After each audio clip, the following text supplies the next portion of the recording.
Hi girls. Deməli bugün də hi girls deməyim, hi guys deyim. Çünki girls çox şey dəyər. Bəlkə bir oğlana baxır videoya. Guys, bugün də sizlərlə vlogu qab yumağına başlayıram. Çünki mamam gəlirdə yoxdur və mən də mamam evdə olmayanda elədiyim tək iş bilirsən qab yumağıymış. Çünki başqa bir şey tapa bilmirəm çəkməyə. Hər neysə, qabları yuyum. Markete gelip geldim. Şimdi aldıqlarımı da göstərərəm. Yəni bugün evdəkilərə baxdım. Yəni bazına qarışam baxdım. Yaxşı şeylər almışam, gözüm göstərəm. Necə xoş almışam bunu. Bu yaxşı şey olmasa da bu yaxşı şeydir. Sonra papaz aldım. Çörək aldım. Bir yumurta aldım. Yəni məncə gayet mantıqlı şeylər almışam. İndi yumurtanı çırpıb kapasanın içine töküp pişirdim. Niyaz beğendin? Beğendim. Biz yaşamımızı.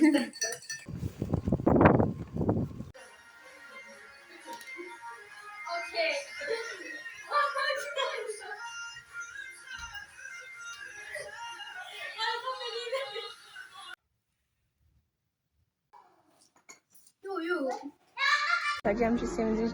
Ayakkabı bakma. Sevincin. Mahnıya bakamıyorum. Tam ben. Sevincine şahit olmaya gelmiş.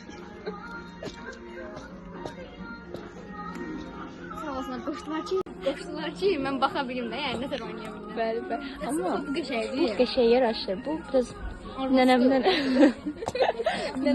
Beklenmiş. Allah'ın gözlerim Dedim niye? Sonuçta bu hayatta mezun olmuyor. Bəli, sevincdən dəyərli məsləhətlər. Ne aldık deseniz? Bir məntiqli şey almadık. Saçımız zaten ilk cümlədir. Neyse, hazırda da çatmaya bilərik yəni. Bəli, ona görə sevincə getdik. Görə inşallah ona çatarıq. Sevincə satmamıza şübhəli. Bu qoyarsam, ay məşhur olaram o xəstə. Ay, TikTok yazım, Mehdiyeva Türkçanə gələcək. Mən bu şəxs oluyor kendisi. Tanıyabileceğiniz şahıslar. Şey aldığımızda üstüne olmadı artık koyup yapsınlar. Fakiriz ama salak değiliz. Türkçənin askısını takmışıq bugün. Burada ders okuduk biraz. Türkçənin stas paylaşıb. Göstərdik. Ders okumaq yerinə elədiyimiz şeylər.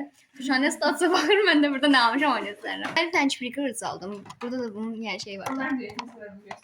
Yaxşı göstərir. Bir matrim qəpi aldım. Bayağı yaxşı da bu arada. Ondan sonra burada partnerime hediye almışam. Bu değilsin mesela. Sonra bir tane concealer aldım. Yani ihtiyacım var idi. Fevralda almışım ama kurtarmıştım da yani. Bir de Ekat'ın dokusunu aldım. Yani 10 milde tutar. Ve bir içinden şey aldım ama ayakkabı almadım demiştim ama hiç ayakkabı tapamadım da yani. Düşenip baya. Ama şurada ayakkabı almadım. Şimdi hazırlığa geçeceğim. Oradan çıkıp Rex'e geçeceğim. Şu anda bunu alıp özüne. Concealer dağılmak için.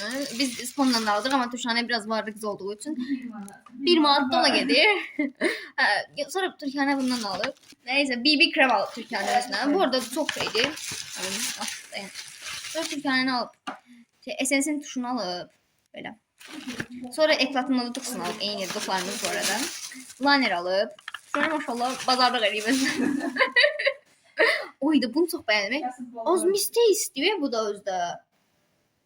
Yok, fake dedim istedim. İstesin əslini tutmamaq deyil, yalan fake. Bilmiyorum ama benim iste istiyormuş. Kurarsan ondan bir dənəsin. Düzdəki qalındı senin görünə bir şeydir. Ha, qalın neyi kurtarmaz bu. Bir manton qəpiydi özü. Neyse. Bir de böyle göz kalemi alıp. Bir tane ne sağlıyor bu kız. Bir tane de göz kalemi alıp. Niye 3 tane göz kalemi alıp? Neyse. Özü bilir. Öz işidir. Neyse gedirəm dərs oxumağa. Sevinç mənə icazə vermir Instagram reelslərinə baxım. Xahiş edirəm, buna bir əncam görün. Bir de işimiz gücümüz var. İlk dəfə deyil, Sevincin sözünə qulaq asdım. Çünki ilk dəfə qulaq asdım. Çünkü ilk defa ben nəsə demişəm. İlk dəfə nəsə deyim, ilk dəfə qulaq astım və xeyrin gördüm. Neçə illik dostlarım mənə belə kıyak keçməmişdi. Kendisini buradan şəkilləyib. Kendisi şu an burada. Deməli dostlar, Sevincin tırkasına gedə-gedə bu günüm çox gözəl keçsin. Amma ki günümün tam necə keçməyi 2 saat sonra məlum olacaq. Kim tutarsın ki? Ne yapıyorsun? Amma Ne işin mi? Ne işin? Aliyə büyük elədim. Qaldı eləncə, kilitləndi. Kilitləndi, qaldı eləncə.